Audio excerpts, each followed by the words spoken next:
고린도 후서는 어제에 이어서 고린도 후서 1장에 이어서 사도 바울이 자신의 어떤 오해, 자신에 대한 오해, 또 고린도 교회에 있는 문제들을 치리하기 위해서 쓰여진 내용입니다.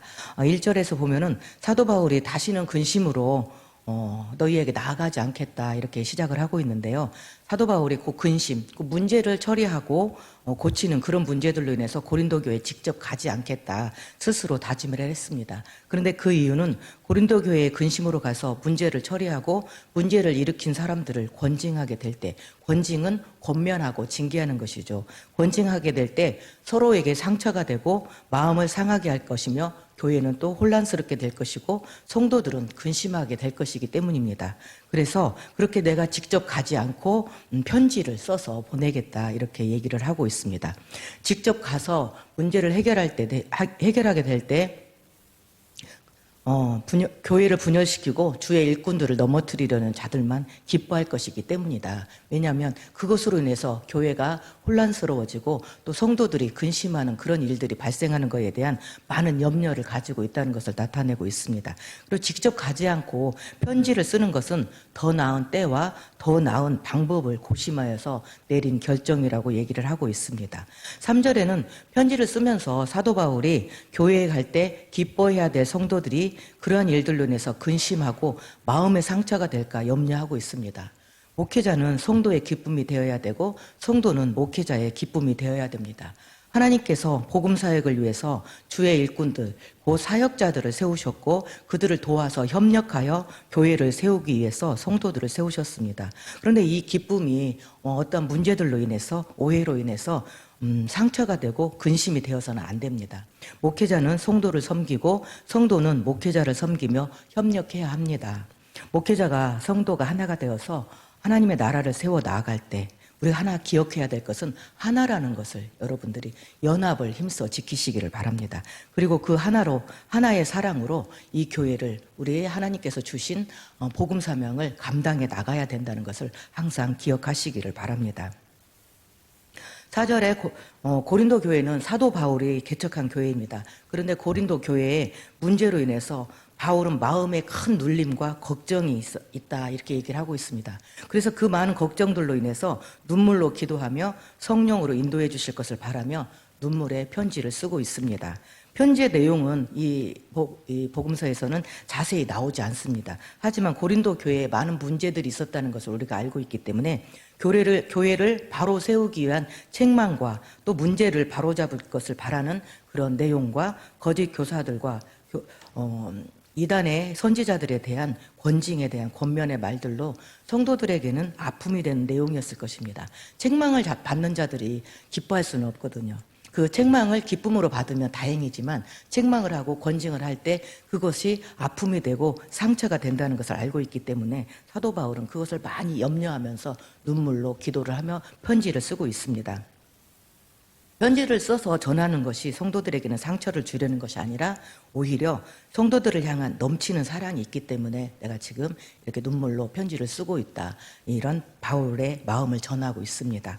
5절에 바울을 근심케 한 자가 있는데 아마 바울을 비방한 그런 일들로 근심을 하고 있는 문제를 다루고 있는 것 같습니다. 이 문제로 인해서 바울만 근심하게 한 것이 아니라 어느 정도는 고린도 교회 전체 성도들에게 근심하게 한 것이라 이렇게 얘기를 하고 있습니다. 그 바울에게만 상처가 된 것이 아니라 성도들에게도 상처가 되었던 어떤 문제들이 있었던 것 같습니다. 그런데 그것으로 인해서 내가 지금 너무 지나치게 말하지 않겠다. 왜냐하면 자제하고 있다. 그 얘기를 하고 있습니다. 기도함으로 성령의 인도하심을 기다리고 있다. 이런 모습을 나타내고 있습니다. 교회의 문제는 목회자만의 문제가 아닙니다. 교회 공동체 전체의 문제가 됩니다. 그리고 어떤 한 성도의 근심이 또한 교회 전체의 문제가 되기도 합니다. 교회는 유기적 관계이기 때문에 한 사람의 근심이 교회 전체 공동체에 근심을 끼치기도 한다는 것입니다. 고린도 교회 문제들로 인해서 사도 바울은 영적으로 많은 눌림 가운데 눈물의 기도를 하고 있습니다. 인간적인 방법으로 해결하지 않고 하나님 앞에서 그 문제를 내어놓고 눈물로 기도하는 목회자의 모습을 볼 수 있습니다. 교회 공동체의 문제는 목회자 및 성도들 모두에게 영적으로 큰 눌림이 되고 걱정이 됩니다. 마음을 다해서 말씀을 가르치고 영혼을 구원하기도 힘든데 이러한 교회 내부적인 다툼과 분쟁으로 인해서 마음이 눌리면 복음 사역이 제대로 이루어질 수가 없습니다. 복음 사역의 길이 막히게 되고 기쁨이 되어야 할 관계들이 근심의 관계가 되어버립니다. 이러한 일들이 없도록 교회 지도자 및 성도들은 깨어서 경각심을 가지고 눈물로 교회와 목회자와 성도들이 항상 성령 충만함 속에서 협력하여 사역을 감당할 수 있도록 기도하시기를 바랍니다. 6절에서 10절에 보면 교회의 문제를 일으킨 사람은 많은 사람 앞에서 권징, 아까 말씀드린 대로 권징은 권면하고 징계하는 일을 말합니다. 권징, 징계를 하는 것이 마땅하다 이렇게 얘기를 하고 있습니다. 그러나 그 사람이 오히려 마음에 큰 근심, 마음에 많은 근심하게 될 것, 실족하게 될 것을 염려해서 차라리 그를 용서하고 위로하라 이렇게 말을 하고 있습니다. 그 사람을 용서할 수 없고 사랑할 수 없을 때라도 순종의 마음으로라도 그를 용서하고 사랑함으로 순종의 증거를 얻으라 이야기를 하고 있습니다. 용서는 사랑의 또 다른 표현입니다. 바울 또한 너희들이 무슨 일이든 누구를 용서하면 나도 용서하겠다. 이것은 교회 공동체에서 그 문제를 스스로 처리하기를 원하고 있습니다. 바울이 직접 가서 권징하지 않고 교회 자체 내에서 누구를 용서하면 나도 그를 용서하겠다. 이렇게 하는 것은 무엇이든지 용서하는 것은 너희가 상처를 받지 않게 하기 위해서 곧 교회 공동체를 위해서 연합을 위해서 하나님 앞에서 한 것이다. 이렇게 말을 하고 있습니다. 권징의 목적은 징계가 아닙니다. 징계가 아니라 회복에 있습니다. 자신의 잘못을 스스로 회개하고 돌이켜 바로 설 수 있도록 하기 위해서 용서하고 사랑으로 위로하십시오. 골로새서 3장 13절 말씀을 한번 보겠습니다. 누가 누구에게 불만이 있거든 서로 용납하고 피차 용서하되 주께서 너희를 용서한 것 같이 너희도 그리하고 이 모든 것 위에 사랑을 더하라. 이는 온전히 매는 띠니라. 자, 우리가 아직 죄인 되었을 때에 주님께서 우리를 용서하시고 사랑하신 것처럼 우리도 서로 사랑하고 용서하고 사랑하시기를 바랍니다. 이것이 우리를 향하신 그리스도 예수의 뜻입니다. 베드로전서 4장 7절에서 8절 말씀 보시겠습니다.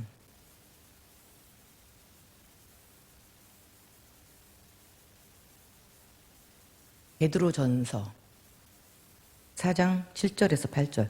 무엇보다 뜨겁게 서로 사랑할지니 사랑은 허다한 죄를 덮느니라. 이 세상에 누군가의 말처럼 사랑하며 살기도 바쁩니다. 그런데 누군가를 미워하고 정죄하며 살기에는 시간이 너무 없습니다. 그러할 시간 동안에 우리는 주님을 사랑하고 내게 주신 영혼들을 사랑하고 피차 그리스도의 사랑으로 서로를 세워주고 위로하며 뜨겁게 사랑하시기를 바랍니다. 교회 공동체의 모든 구성원들이 서로의 허물을 덮고 용납하고 위로하며 사랑할 때 하나님께서 기뻐하시고 교회는 든든히 세워져 가게 될 것입니다. 그리고 우리의 복음 사역이 막힘없이 펼쳐져 나가게 될 것입니다. 이것을 위해서 여러분들이 항상 기도해 주시기를 바랍니다. 그리고 11절에 우리가 이렇게 사랑으로 모든 것을 용서하는 것은 사단에게 속지 않게 하기 위함이며 사단의 계책을 알기 때문이다. 바울은 이렇게 말을 하고 있습니다. 교회를 혼란스럽게 하는 것은 악한 사단의 계략으로 목회자들과 성도들의 사이를 이간질하고 교회를 혼란스럽게 하고 교회를 분열시키는 것이 그들의 목적이기 때문입니다. 사도 바울의 사역을 좌절시키기 위해서 인격적으로 사도 바울을 공격하고 그를 흠집내고 신뢰를 무너뜨리는 것은 그가 가르치는 복음마저도 왜곡되고 영혼을 구원하고 하나님의 교회를 세워나가는 그의 복음 사역을 막기 위한 그들의 계책입니다. 사역자들은 많은 영적인 공격 가운데 노출되어 있습니다.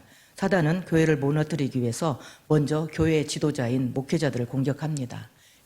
위대한 사도 바울도 이런 공격을 받았는데 지금 이 시대에 있는 목회자들이 그러한 문제에 있어서 자유로울 수 없습니다. 우리가 이런 사단의 계책을 알고 있기에 우리는 목회자와 교회의 공동체를 위해서 깨어 기도해야 합니다. 그런 악한 영들이 교회 공동체에 틈타지 못하도록 교회 공동체를 분열시키지 못하도록 기도로서 영적 방어막을 쳐야 합니다. 목회자와 성도가 하나 되고 성도와 성도가 하나 되어 교회 공동체를 위해 기도할 때 사단은 공격할 틈을 찾지 못할 것입니다. 우리가 서로 사랑함은 하나님의 나라를 확장하기 위함입니다. 교회를 바로 세워나가기 위함이고 한 사람의 영혼이라도 구원하기 위함입니다. 항상 영적 전쟁 가운데 있음을 인지하시고 영적 싸움에 동참하셔서 목회자와 사역자들을 위해 교회 공동체를 위해 복음 사역이 가로막히지 않기 위해 기도하십시오. 또한 사단의 계책에 빠져 교회를 혼란하게 하는 일이 없도록 우리 각자의 영혼을 말씀 안에서 지키시고 기도로 나아가시기를 바랍니다. 12절에서 13절에 보면 사도 바울은 그리스도의 복음을 위해서 두로아에 갔습니다. 그런데 그곳에서 복음의 문이 열렸다고 이야기를 하고 있습니다. 그러나 디도를 만나지 못함으로 또 고린도 교회에 대한 걱정과 디도를 걱정하는 마음에 사역을 하지 못하고 마게도냐로 다시 가게 된 일을 설명하고 있습니다. 편지를 가지고 고린도에 간 디도가 돌아오지 않고 있습니다. 고린도에서 어떤 문제가 있었는지 그 문제로 해결하기 위한 권면의 편지를 보냈는데 그 결과를 가지고 이 디도가 돌아와서 보고를 해줘야 되는데 그를 만나지 못하기 때문에 이 사도 바울의 마음에는 걱정이 계속 쌓여가는 것입니다. 그 문제가 어떻게 해결되었는지, 고린도 교회의 그런 문제들로 인해서 디도가 또 어떤 피해를 입지 않았는지 그런 염려하는 마음에 사역을 중단하고 마게도냐로 다시 돌아왔다 이렇게 이야기를 하고 있습니다. 그런 마음의 근심으로 인해서 그가 사역을 지금 감당하지 못하고 있는 그런 안타까운 모습을 보여주고 있습니다. 14절에 16절까지 한번 보겠습니다. 바울은 자신을 그리스도 안에서 이기게 하시고 순전하게 복음을 전한 그리스도의 향기라고 말하고 있습니다. 복음이 전해지는 곳에는 그리스도의 향기가 품겨져야 합니다. 또한 누구든지 복음을 받아들이는 자들에게는 생명에 이르는 향기가 될 것입니다. 그러나 복음을 받아들이지 않는 자들에게는 사망에 이르는 향기가 됩니다.